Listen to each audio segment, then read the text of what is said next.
आएगा now 12 plus 3 15/2 2s by 15 check कर लीजिएगा 12 and 3 15/2 2/15 is equal to t by 5 is equal to हो जाएगा 3 अब प्लस 2 5/6 रखेंगे तो हो जाएगा 6/5। ठीक है, इनको और इनको इक्वेट कराइए तो s की वैल्यू मिल जाएगी, इनको और इनको इक्वेट कराइए तो t की वैल्यू मिल जाएगी। तो 2s by 15 is equal to 6/5 5 3 2 3 यानी s is equal to 9। एक आंसर आपको मिल गया। एंड दूसरा आप इन दोनों पे करें 5 5 कैंसिल हुआ t इक्वल टू 6 मिल गया आपको। तो ये क्रॉस मल्टीप्लिकेशन मेथड था, सबसे आसान मेथड हम लोग क्रॉस मल्टीप्लिकेशन मेथड को ही मानते हैं। इस तरीके से आपने एल्जेब्रिक मेथड देखा, elimination method, substitution method and cross multiplication method. आपको जो पसंद हो आप उससे लगा सकते, कोई भी बुक उठाइए लगाना शुरू कीजिए।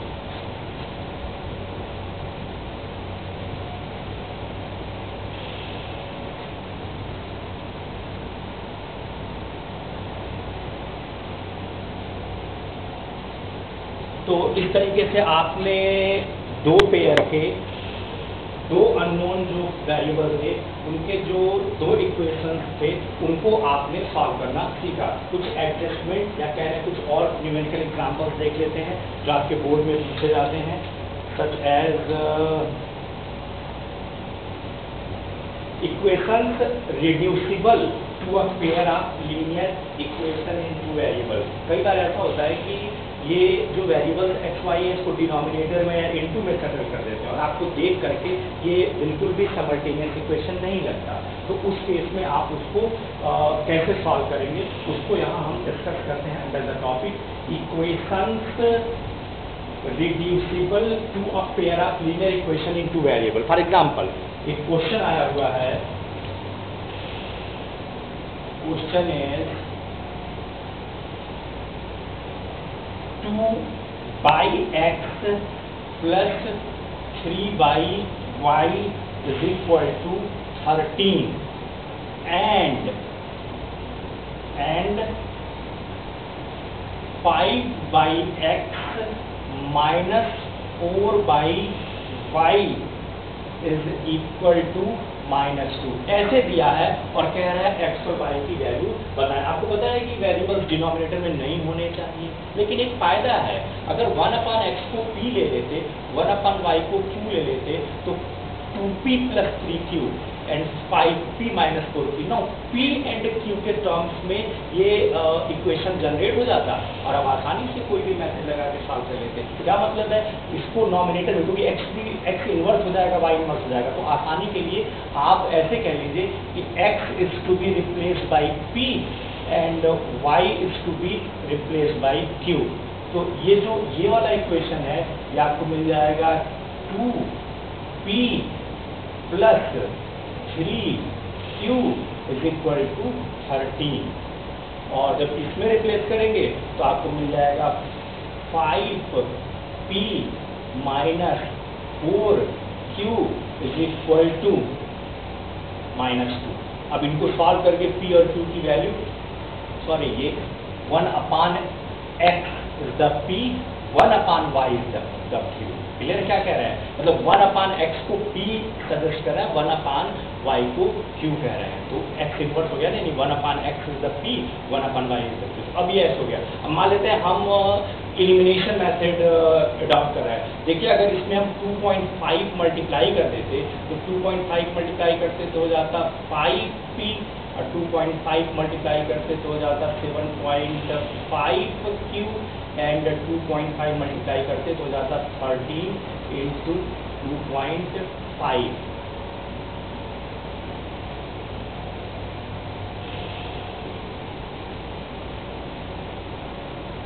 ये हो जाएगा 10 देख लीजिए दोबारा, 75 5 7 हो गया, 25 1 जा 25, 5 30 32, ठीक है, ये हो गया।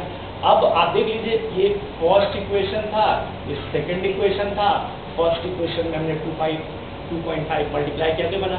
अब देखिए कि सेकंड इक्वेशन के साथ अगर सब्ट्रैक्शन ले लें, इसका माइनस माइनस एंड माइनस, तो ये वाला टर्म कैंसिल हो जाएगा ना, ये वाला टर्म हो जाएगा माइनस माइनस 11.5 क्यूब, और ये हो जाएगा -2 और -32.5, दैट इज -34.5।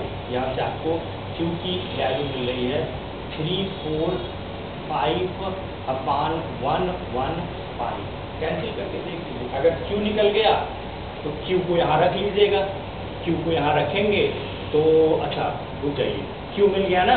अब इस Q को वापस आकर के इक्वेशन 1 या 2 में रख के P पा जाइएगा, और जब P पा जाइएगा तो P और Q, P यहाँ रखेंगे तो 1/x रिवर्स करिएगा तो x मिल जाएगा, एंड Q यहाँ रखेंगे तो 1/y इज दिस, रिवर्स करेंगे तो आपको ये मिल जाएगा। तो इस तरीके से आप इनको रिड्यूसिबल इक्वेशन कह रहे हैं। ऑब्वियसली इसलिए कह रहे हैं क्योंकि ये डायरेक्ट देखने में आपको लीनियर इक्वेशन इन पेयर नहीं लग रहा है। ठीक, एक आध एग्जाम्पल और ले लेते हैं।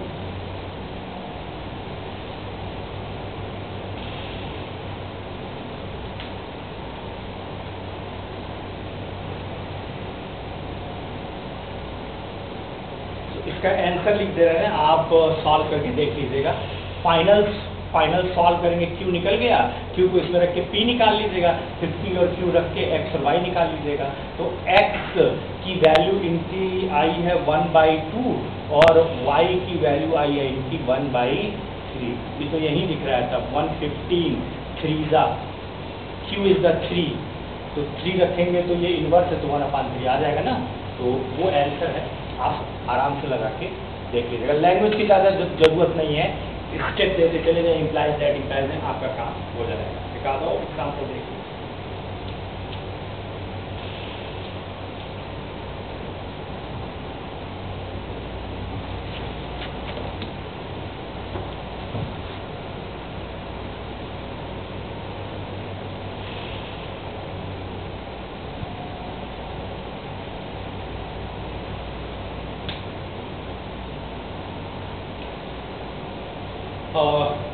इन्होंने एक एग्जाम्पल और दिया हुआ है, 2/√x plus 3/√y is equal to 2 and 4/√x minus 9/√y is equal to -1। कह रहे हैं x और y की वैल्यू निकालें। ऑब्वियस है, 1/√x एज द p आप चूज कर लीजिए, 1/√x as the p choose कर लीजिए, 1/√y as the q choose कर लीजिए। तो आपके पास ये पहला इक्वेशन हो जाएगा 2p plus 3q is equal to 2। यहाँ आप रखेंगे तो मिल जाएगा 4p minus 9q equal to -1। कोई भी मेथड लगा लीजिए, देखिए कितना आसान है। अगर इसमें 3 मल्टीप्लाई कर देते तो 3×9 और इसके बाद ऐड कर देते इसमें, तो आपको आंसर जल्दी मिल जाता है। मीन्स आप इसमें अगर 3 मल्टीप्लाई कर देते तो हो जाता 6p plus 9q is equal to 6। Add कर देते, देखिए ये हो जाता 10p, this is cancel, 6 minus 1 that is 5। Means p is equal to 1/2। अब इस p इज इक्वल टू 1/2 को चाहे इसमें रख के q निकाल लीजिए, और जब p और q निकल जाए तो यहाँ p की वैल्यू जब आप रखेंगे एज अ 1/2 तो दिख रहा है √x is the 2, square both side, x is equal to 4। इसी तरीके से आप q की वैल्यू निकाल लेंगे। तो यहाँ आप रिड्यूस कर ले रहे हैं उसको या कन्वर्ट कर ले रहे हैं उसको इन द साइमल्टेनियस इक्वेशन। और एक एग्जांपल ले लीजिए, बोर्ड में आया हुआ है, तो 4 इसी तरह निकालेंगे तो y का आंसर इन्होंने दिया हुआ है 9, ये answer.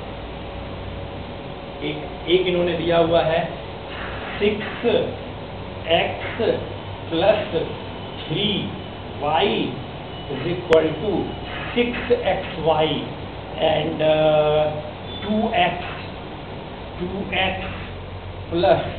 4y is equal to 5xy।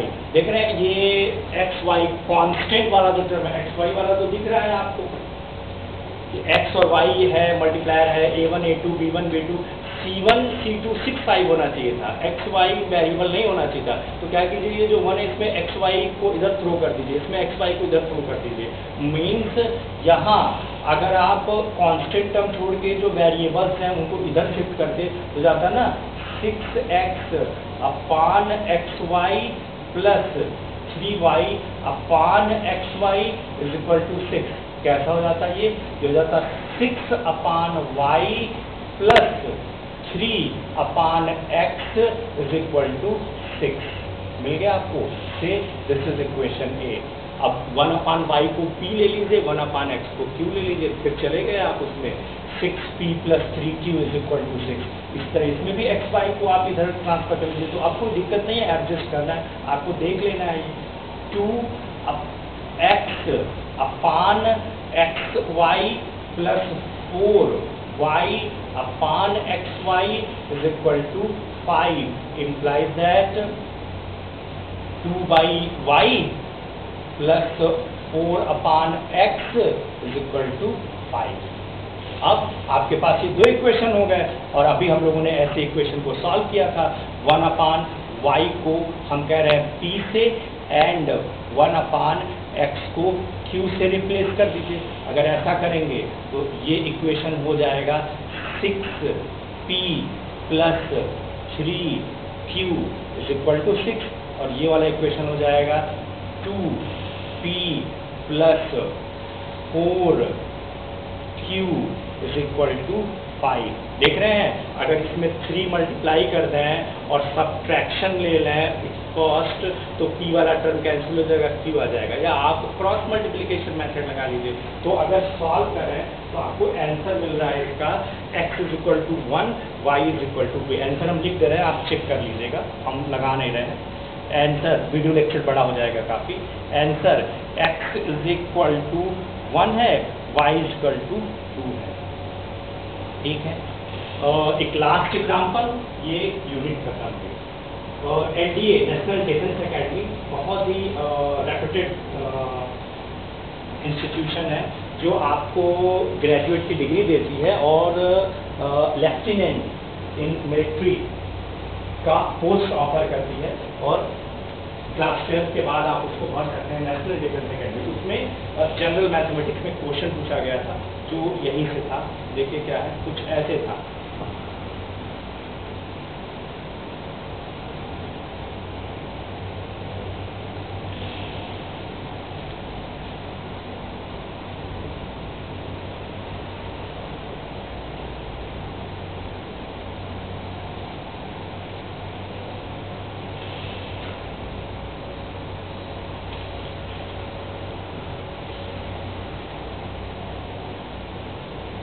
इसके 4 पॉइंट्स थे,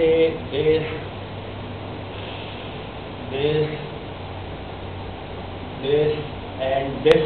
इनको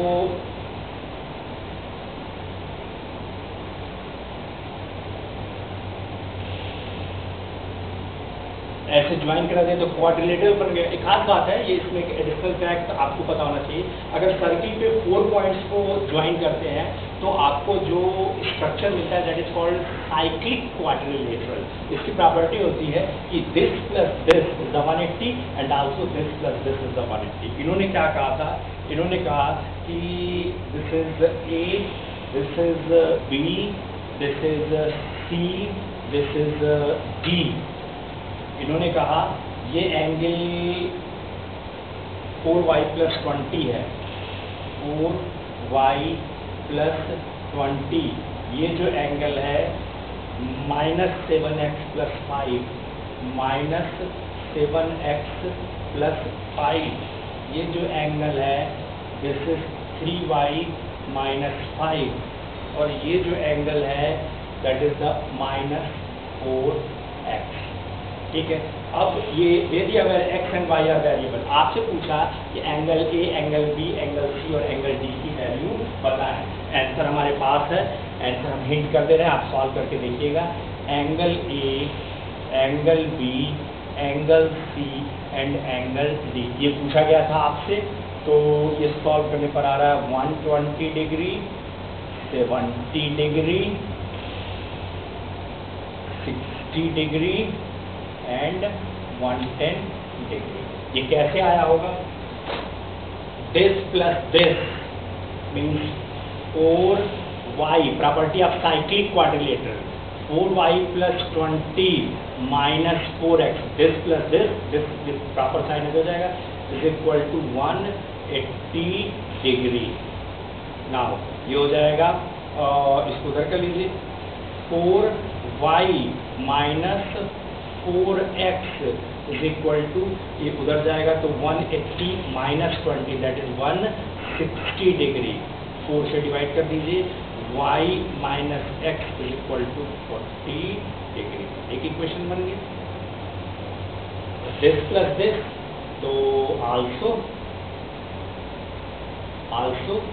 3y - 5 प्लस दिस, तो प्लस करेंगे तो जाएगा -7x + 5 is equal to 180 degree. Now ये हो जाएगा 3y - 7x, 3y - 7x - 5 + 5 cancel हुआ, इक्वल टू 180 डिग्री। ये सेकेंड इक्वेशन है। अब आपको समझ में आ रहा है क्या करना चाहिए? देख रहे हैं ये -x है, ये y है, ये 3y, आप 3 यहाँ मल्टीप्लाई करिए, 3 यहाँ मल्टीप्लाई करने से कैसा हो जाएगा? 3y - 3x is equal to 3 × 4 = 12, 120, और ये ऐसे ही रहने दीजिए। 3y - 7x equal to 120, subtract कर दीजिए, माइनस प्लस माइनस, देखिए y एलिमिनेट हो गया। Now 7 - 3 that is 4x is equal to 120 - 180, 7x - 3x that is + 4x, और हो जाएगा -180 and this is 120 that is -60। ठीक है, सो x की वैल्यू आपको मिल रही है एज द -15। ठीक है, एंड ये x की वैल्यू आप चलिए यहाँ रख देते हैं, तो रखेंगे तो +15, उधर ले जाएंगे तो -15, 40 में से 15 जाएगा तो आपको y इज इक्वल टू मिल जाएगा 25। ये xy मिला। चलिए जरा एंगल ए चेक कर लेते हैं। 4y की वैल्यू है 25 + 20 दैट इज 122, मैच कर गया। b देखिए,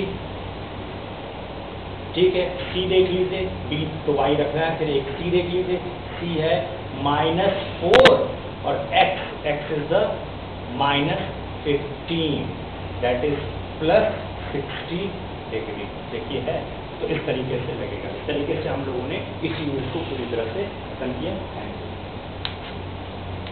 21, 19, 13